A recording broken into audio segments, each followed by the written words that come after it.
Pascal, Tom Caraïbe. Alors une vidéo sur le Qigong pour justement présenter un petit peu l'esprit, les ateliers de Qigong. Alors le Qigong, il faut savoir que ça fait partie d'une branche à part entière de la médecine traditionnelle chinoise. Donc il y a l'acupuncture, la médecine chinoise, il y a le tuna, ce qu'on appelle le massage, l'ostéopathie, il y a les plantes, et la pharmacopée et le Qigong. Le Qigong, c'est vraiment l'art justement d'enseigner aux gens qui viennent voir les médecins chinois, l'art de pouvoir réguler l'énergie et les fluides, que ce soit les liquides organiques ou le sang ou les organes dans le corps. Donc l'approche du Qigong, c'est vraiment une ouverture c'est comme de l'auto-acupuncture, une espèce d'ouverture du corps. Alors pourquoi pratiquer le Qigong? L'intérêt du Qigong, c'est que ça donne vraiment une autonomie. Ça donne une autonomie, ça donne une conscience du schéma corporel, donc c'est excellent pour tous les troubles de la psyché, je pense à la schizophrénie, à la dépression, des choses comme ça.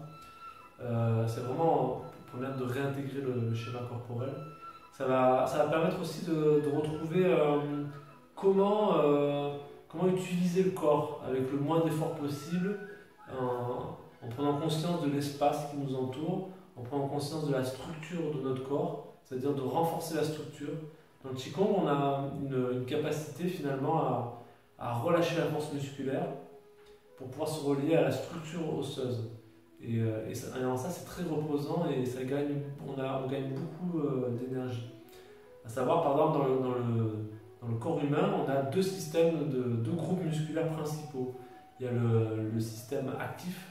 Le système actif, c'est tous les muscles qui sont en superficie, qui sont très volumineux et qui demandent beaucoup d'énergie. Ensuite, on a le système antigravitaire. Le système antigravitaire, c'est tous les muscles qui sont très très proches des os, qui sont reliés à la structure, qui permettent finalement de maintenir la structure. Et en fait, dans le Qigong, on demande, le cheminement, il est comme un glaçon, on se dégèle, c'est-à-dire qu'on passe du système actif, qui est consommateur d'énergie, au système antigravitaire, c'est-à-dire le système qui est relié à la structure osseuse, et qui permet du coup de se relâcher dans sa structure. C'est très reposant, c'est très énergisant, du coup je gagne beaucoup d'énergie. L'exemple, c'est je me brosse les dents, je peux faire ça, mais en fait, je peux me détendre. Ou dans la voiture, je peux me détendre. Et en fait, sur tous les groupes musculaires, il y a cette capacité, on peut en tout cas développer cette capacité à relâcher ce qui n'est pas nécessaire. Donc utiliser juste ce qui est nécessaire pour l'action qu'on a. Donc ça demande vraiment, ça permet vraiment de relâcher toutes les tensions qui sont inutiles, qui consomment de l'énergie. Donc ça permet finalement de gagner de l'énergie. De gagner de l'énergie, gagner en confiance, ce qu'on appelle la force tranquille.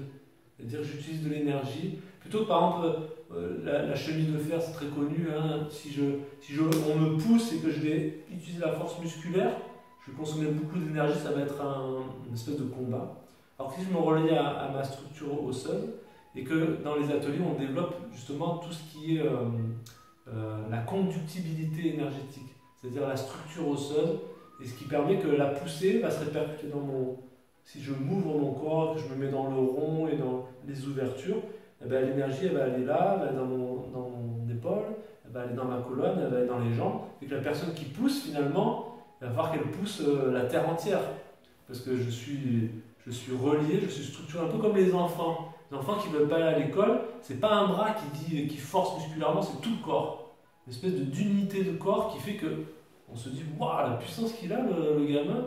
En fait, parce qu'il est unifié. Et dans le Qigong, c'est l'art justement de réunifier, c'est-à-dire qu'on réunifie l'axe de la colonne vertébrale avec les membres, avec les actions. Ce qui peut faire la différence avec le yoga, par exemple. J'enseigne aussi le yoga.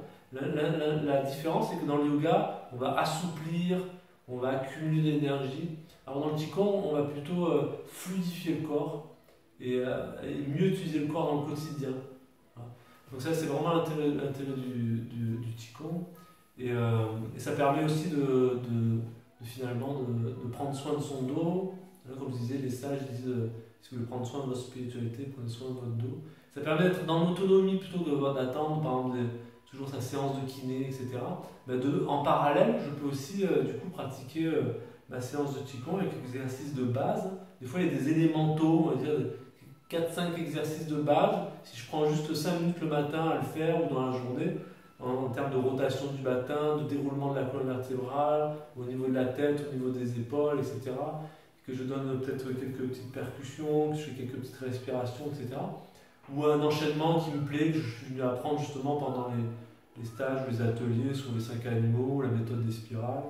Et ben, du coup, je vais pouvoir me réunifier dans mon corps, refaire circuler le sang, l'énergie, les liquides, soulager des douleurs, me remettre dans l'énergie, l'éveil, le plaisir d'être avec ce corps et de pouvoir justement me sentir plus en intimité avec mon corps et ça va me permettre de gagner aussi beaucoup de confiance. Et je me rends compte que finalement, par exemple, un truc tout bête, hein, je me concentre dans ma main, si vous vous concentrez dans votre main, vous vous concentrez même sur les plis à l'intérieur de votre main, par exemple les plis de la ligne, les plis des doigts, des phalanges, etc. Tout de suite là, même si vous le faites là, vous m'écoutez, vous allez sentir des vibrations, il va se passer quelque chose de la chaleur, des vibrations, parce que Yi Dao, Chi Dao, le vieil adage qui dit là où va l'intention, va l'énergie.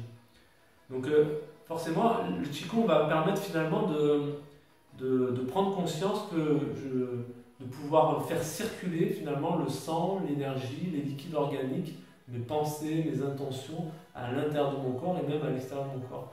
Et dans les ateliers, ce que je propose le plus, c'est plutôt d'apprendre des formes ou le tai chi, etc. Le tai chi finalement qui est du Qigong en mouvement, qui est beaucoup plus laborieux à apprendre, qui est plaisant parce qu'on peut se laisser porter dans une espèce de chorégraphie et qui apaise l'esprit. Moi, mon approche, c'est plutôt d'aller vers des principes internes. Qu'est-ce qui va vous être utile au quotidien? Au quotidien, quand vous allez vous brosser les dents, quand vous allez conduire, quand vous allez attendre à la caisse, plutôt que d'attendre à la caisse bêtement, vous allez en profiter pour vous faire du bien à votre dos, à vos émotions, à vos épaules, à beaucoup de niveaux du corps. Vous allez permettre finalement de vous relier. Et ce qui est intéressant dans le Qigong, c'est que c'est une conscience. Il n'y a pas besoin de posture, finalement. C'est une conscience si vous apprenez, vous intégrez ces principes internes, ces principes qui veulent que, justement, par exemple, tirer, pousser. C'est un principe universel. On absorbe des choses et puis on les rejette. Tirer, pousser, on va s'apercevoir que c'est des groupes musculaires qui agissent différemment. Et finalement, dans le Qigong, on travaille avec le vide. Avec l'imagination, tout le potentiel. C'est-à-dire que si j'imagine que je tire quelque chose, une corde, je vais mettre en route des mouvements, des chaînes musculaires. Si au contraire je pousse, je vais mettre d'autres chaînes musculaires en route. Donc je vais commencer à activer, à comprendre qu'est-ce qui attire de l'énergie dans mon corps sur le plan physique. Mais en même temps sur le plan énergétique, c'est-à-dire qu'au départ on va faire des exercices à deux, on va tirer musculairement pour bien comprendre ce que c'est, musculairement tirer, pousser, etc.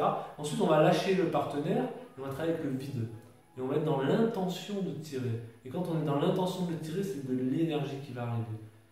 Et moins je vais faire de mouvements, moins je fais de mouvements à l'extérieur, plus ils s'en fait à l'intérieur. Donc c'est ce qui va nous permettre finalement de contacter vraiment la puissance de l'esprit, la puissance de l'intention, et réellement de contacter l'énergie, quoi, la réelle énergie, l'énergie de vie, l'énergie qui est dans des principes internes qui est profondément en nous, mais nous on est habitué à faire des mouvements externes, donc toujours dans l'extérieur, du coup on est dans les actions, etc. Dans le Qigong on appelle ça le Wu Wei. Wu Wei c'est le non-agir, ne rien faire. Donc apparemment je ne fais rien, et pourtant je suis en train de mobiliser une énergie colossale à l'intérieur de moi, et qui me fait le plus grand bien. Donc voilà, par rapport à ça, qu'est-ce qu'il y a d'autre que... Voilà, dans le Qigong, ça va être... Ah, ça me gêne, je suis désolé, je te vois faire le truc, je sais plus...